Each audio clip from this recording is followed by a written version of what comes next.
Here are the general tips about testing the teacher's perspective. I got this from Ben Clay, published in 2001 in a PDF file entitled, Is this a Track Question? Is this a trick question? A short guide to writing effective test questions from Kansas Curriculum Center, Kansas University, USA. First is the length of test. In theory, the more items a test has, the more reliable it is.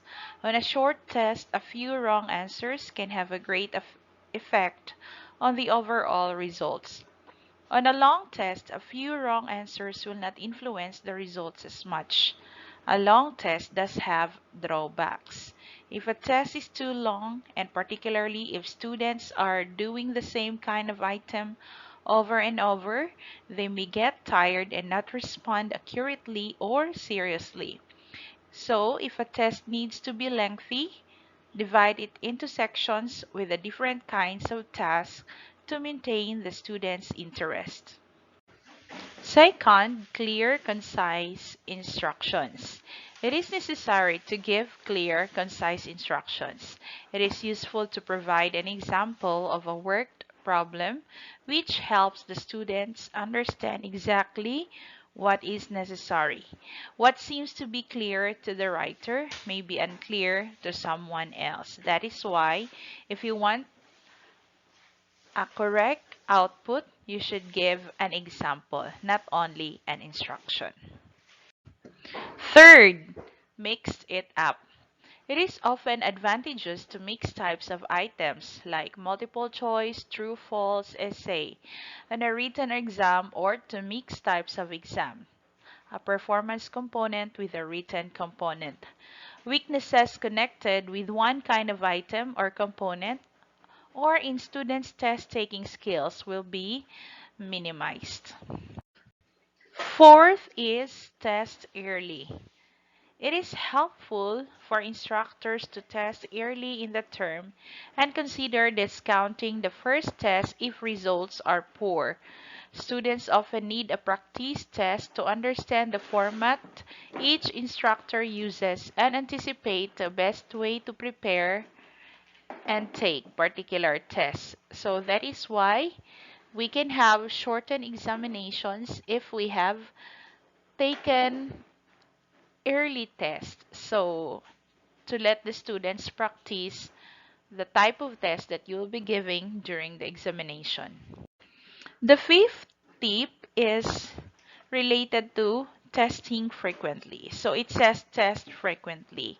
Frequent testing helps students to avoid getting behind, provides instructors with multiple sources of information to use in computing the final course grade, thus minimizing the effect of bad days, and gives students regular feedback. It is important to test various topics in proportion to the emphasis given in class.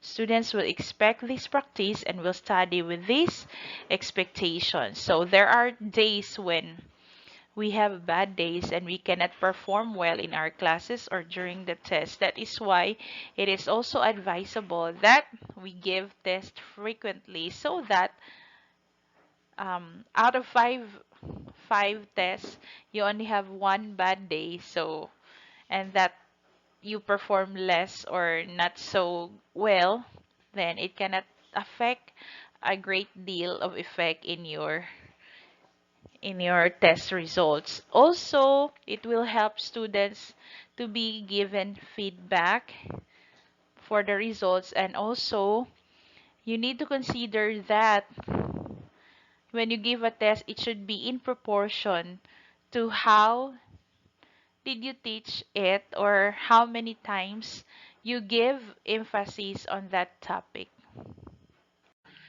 The sixth is check for accuracy. Instructors should be cautious about using tests written by others. Often, items developed by a previous instructor, a textbook publisher, etc., can save a lot of time, but they should be checked for accuracy and appropriateness in the given course. I know you have met some of the instances where you have difficulty of understanding a test item because it's not how the teacher crafted it on the practice test, but it was only copied from a book publisher or a previous instructor. That's why when you become also a teacher, you should be able to check the accuracy and appropriateness of the given test item if you plan to copy it from another sources. The seventh tip is proofread exams. On written exams, it is important to proofread exams carefully and when possible have another person proofread them.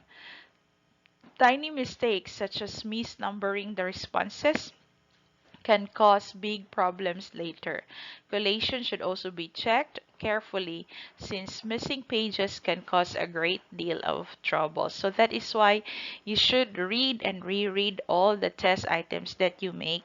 And sometimes because of the lack of time or perhaps a lack of preparation, there are clerical errors that teachers have not checked or formatting problems. So be sure that you will have time to prepare and recheck or check your test papers.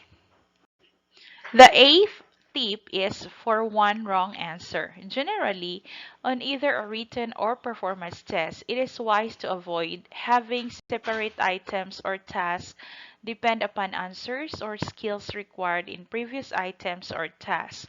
A student's initial mistake will be perpetuated over the course of succeeding items or tasks, penalizing the student repeatedly for one error. Yeah, so be careful that you should avoid having separate items or tasks depend upon answers or skills required in previous items or tasks. So that the wrong of the student from the previous task cannot be repeated on the other tasks which have the same relationship or the same type.